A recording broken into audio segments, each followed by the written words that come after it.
विवाह का विलाप और अनाथों का रोना सुनाकर हम पाठकों का दिल ना दुखाएंगे। जिसके ऊपर पड़ती है वह रोता है, विलाप करता है, पछाड़ें खाता है। ये कोई नई बात नहीं।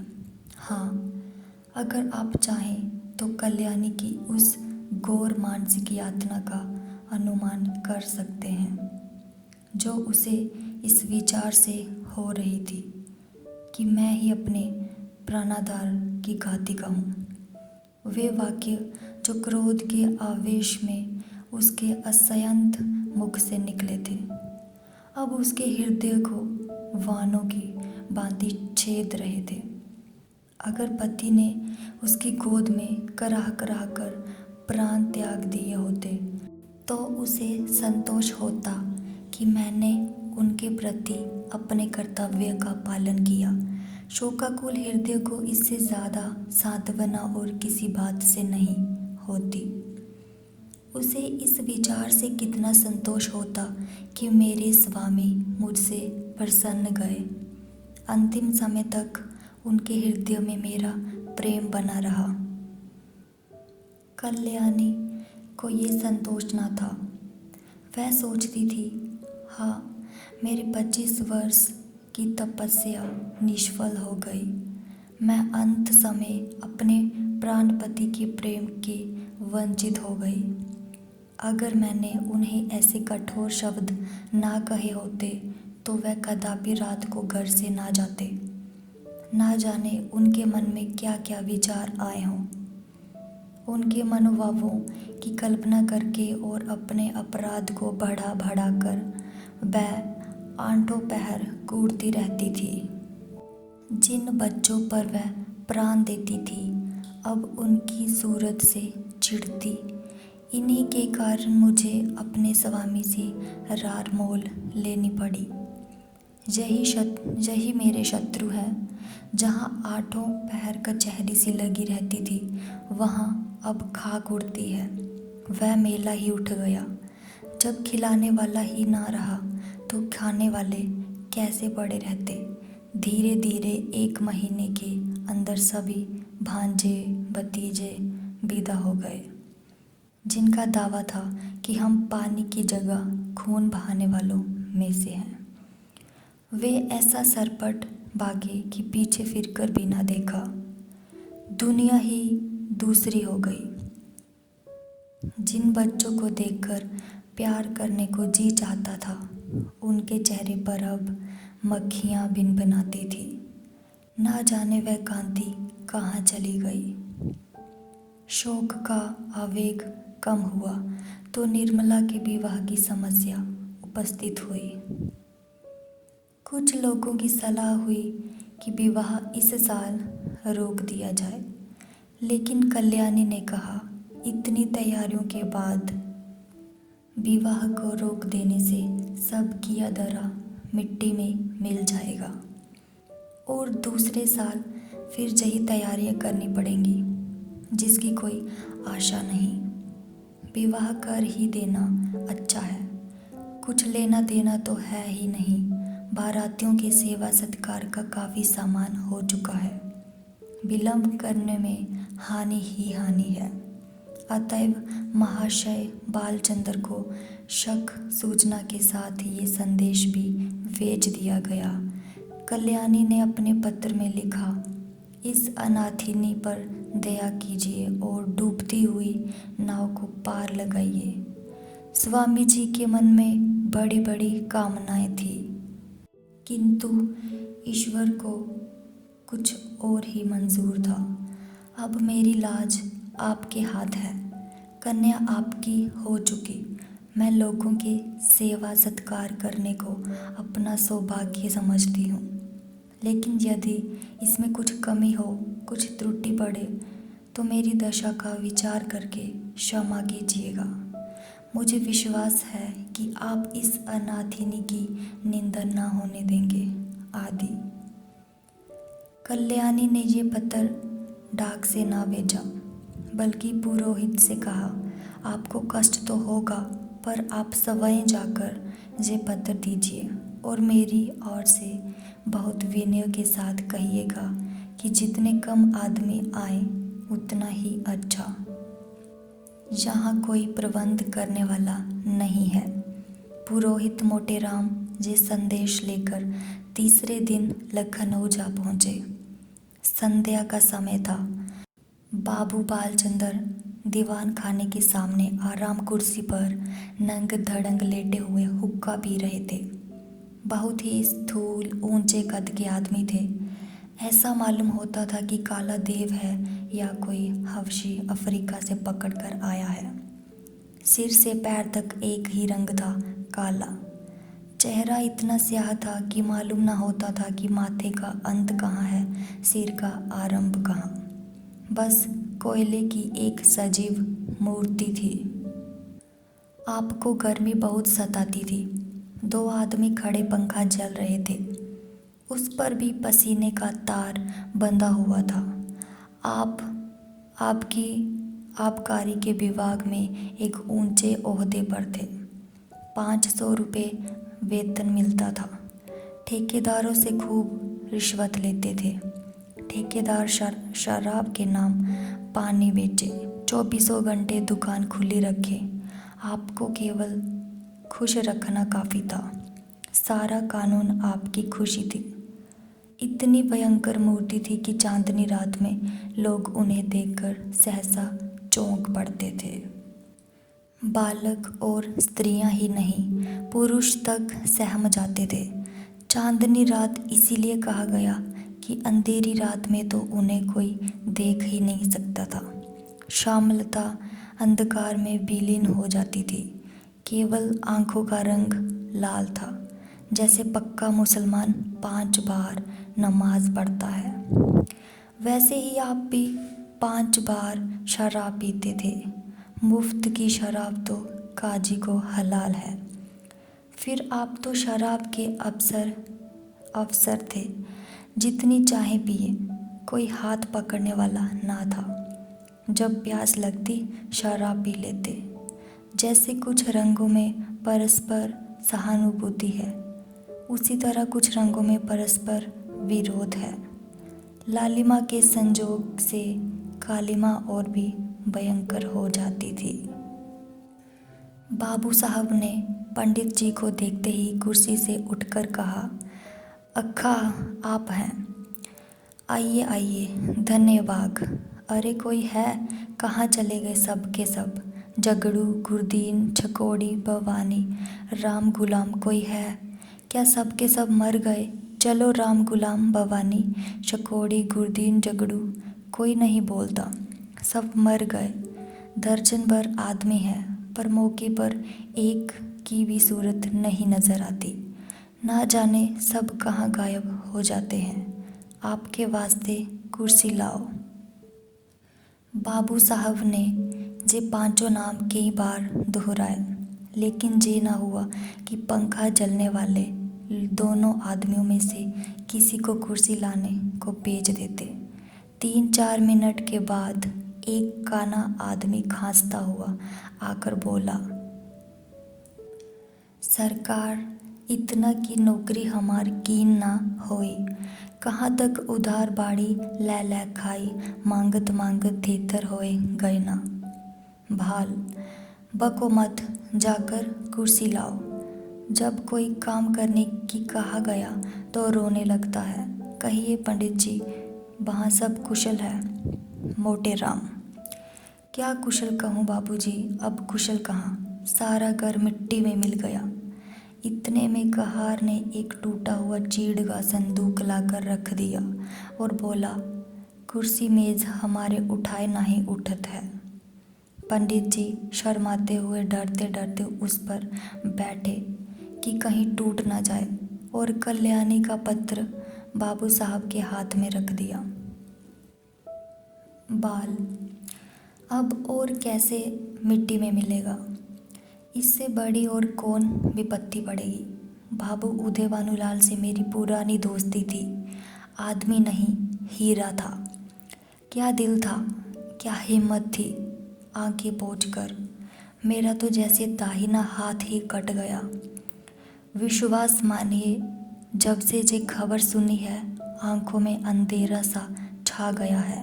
खाने बैठता हूँ तो कोर मुंह में नहीं जाता। उनकी सूरत आंखों के सामने खड़ी रहती है। मुंह जूठा करके उठ जाता हूँ। किसी काम में दिल नहीं लगता। भाई के मरने का रंज भी इससे कम ही होता है। आदमी नहीं, हीरा था। मोटे सरकार, नगर में अब ऐसा कोई रईस नहीं रहा। भाल, मैं खूब जानता हूँ। पंडित जी, आप मुझसे क्या कहते हैं? ऐसा आदमी 1,00,000-2,00,000 में एक होता है। जितना मैं उनको जानता था, उतना दूसरा नहीं जान सकता। 2 ही 3 बार की मुलाकात में उनका वक्त हो गया और मरने दम तक रहूँगा। आप समदीन साहब से कह दीजिएगा, मुझे दिली रंज है। मोटे, आपसे ऐसी ही आशा थी। आज जैसे सज्जनों के दर्शन दुर्लभ हैं। नहीं तो आज कौन बिना दहेज के पुत्र का विवाह करता है? भाल, महाराज, दहेज की बातचीत ऐसे सत्यवादी पुरुषों से नहीं की जाती। उनसे संबंध हो जाना ही लाख रुपए के बराबर है। मैं इसी को अपना अहोभाग्य समझता हूँ। हाँ, कितनी उदार आत्मता थी। रुपए को तो उन्होंने कुछ समझा ही नहीं। तिनके के बराबर भी परवाह नहीं की। बुरा रिवाज है, बेहद बुरा। मेरा बस चले तो दहेज लेने वालों और दहेज देने वालों दोनों ही को गोली मार दूँ। हाँ साहब, साफ गोली मार दूँ। फिर चाहे फांसी ही क्यों ना हो जाए। पूछो, आप लड़के का विवाह करते हैं कि उसे बेचते हैं? अगर आपको लड़के की शादी में दिल खोलकर खर्च करने का अरमान है तो शौक के खर्च कीजिए, लेकिन जो कुछ कीजिए अपने बल पर। जे क्या कि कन्या के पिता का गला रेतिए। नीचता है, घोर नीचता। मेरा बस चले तो इन पाजियों को गोली मार दूं। मोटे, धन्य हो सरकार, भगवान ने आपको बड़ी बुद्धि दी है। जे धर्म का प्रताप है। मालकिन की इच्छा है कि विवाह का मुहूर्त वही रहे, और तो उन्होंने सारी बातें पत्र में लिख दी हैं। बस अब आप ही उभारें तो हम उबर सकते हैं। इस तरह तो बारात में जितने सज्जन आएंगे उनकी सेवा सत्कार में करेंगे ही। लेकिन परिस्थिति अब बहुत बदल गई है सरकार। कोई करने धरने वाला नहीं है। बस ऐसी बात कीजिए कि वकील साहब के नाम पर बट्टा ना लगे। भालचंद्र 1 मिनट तक आंखें बंद किए बैठे रहे। फिर एक लंबी सांस खींचकर बोले, ईश्वर को मंजूर ही ना था कि वह लक्ष्मी मेरे घर आती। नहीं तो क्या ये वज्र गिरता। सारे मंसूबे खाक में मिल गए। फूला ना समाता था कि वह शुभ अवसर निकट आ रहा है। पर क्या जानता था कि ईश्वर के दरबार में कुछ और षड्यंत्र रचा जा रहा है। मरने वाले की याद ही रुलाने के लिए काफ़ी है। उसे देखकर तो जख्म और भी हरा हो जाएगा। उस दशा में ना जाने क्या कर बैठूं। इसे गुण समझिए चाहे दोष, कि जिससे एक बार मेरी घनिष्ठता हो गई फिर उसकी याद चित्त से नहीं उतरती। अभी तो खैर इतना ही है कि उनकी सूरत आंखों के सामने नाचती रहती है। लेकिन यदि वह कन्या घर में आ गई तब मेरा जिंदा रहना कठिन हो जाएगा। सच मानिए, रोते रोते मेरी आंखें फूट जाएंगी। जानता हूँ रोना धोना व्यर्थ है। जो मर गया वह लौट कर नहीं आ सकता। सब्र करने के सिवाय और कोई उपाय नहीं है। लेकिन दिल से मजबूर हूँ। उस अनाथ बालिका को देखकर मेरा कलेजा फट जाएगा। मोटे, ऐसा न कहिए सरकार। वकील साहब नहीं तो क्या, आप तो हैं। अब आप ही उसके पिता तुल्य हैं। वह अब वकील साहब की कन्या नहीं, आपकी कन्या है। आपके हृदय के भाव तो कोई जानता नहीं। लोग समझेंगे वकील साहब का देहांत हो जाने के कारण आप अपने वचन से फिर गए। इसमें आपकी बदनामी है, इसमें आपकी बदनामी है। चित्त को समझाइए और हंस खुशी कन्या का पानी ग्रहण करा लीजिए। हाथी मारे तो 9 लाख का लाख विपत्ति पड़ी है, लेकिन मालकिन आप लोगों की सेवा सत्कार करने में कोई बात ना उठा रखेंगी। बाबू साहब समझ गए कि पंडित मोटे राम कोरे पोथी के ही पंडित नहीं, वरन व्यवहार नीति में भी चतुर हैं।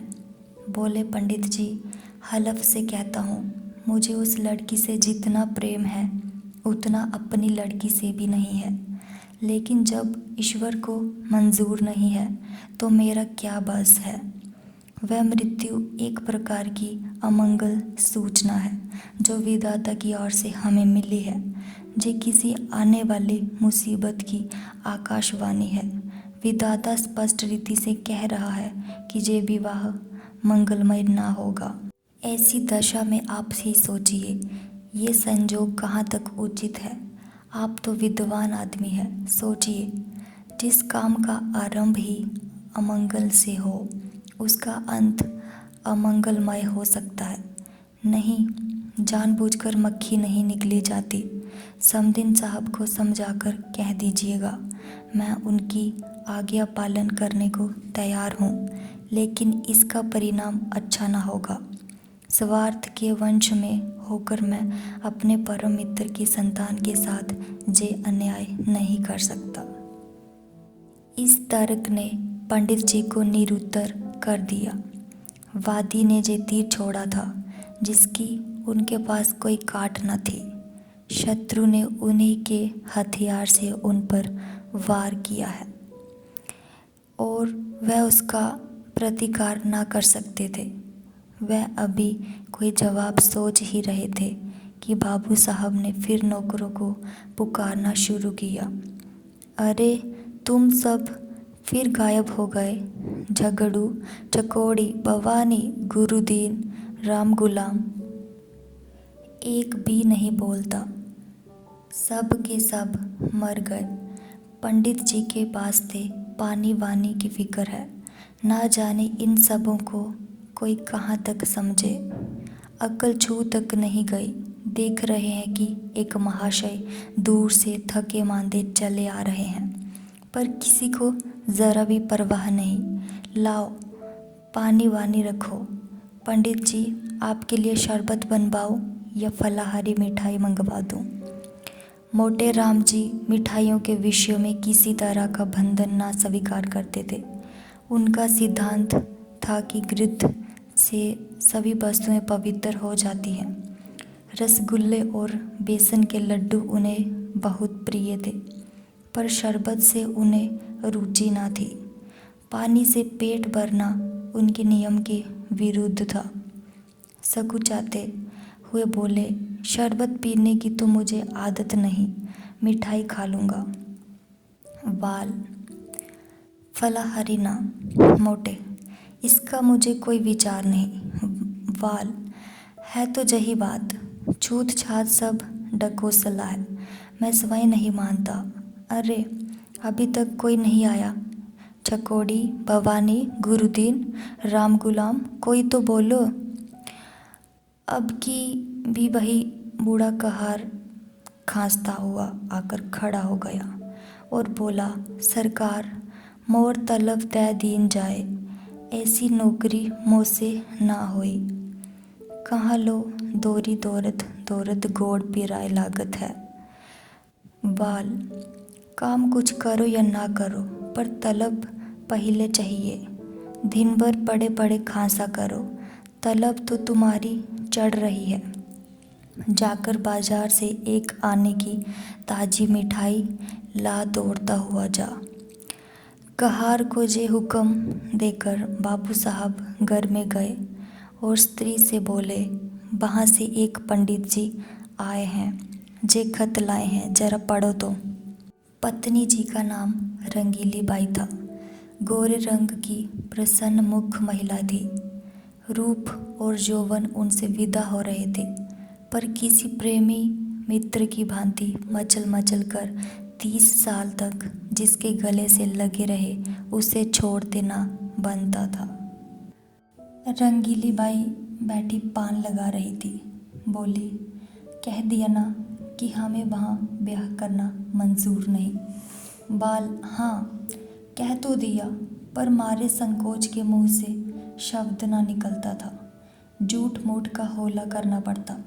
रंगीली, साफ बात करने में संकोच क्या, हमारी इच्छा है ना। आगे की कहानी अगले भाग में ज़रूर सुने। तब तक के लिए धन्यवाद।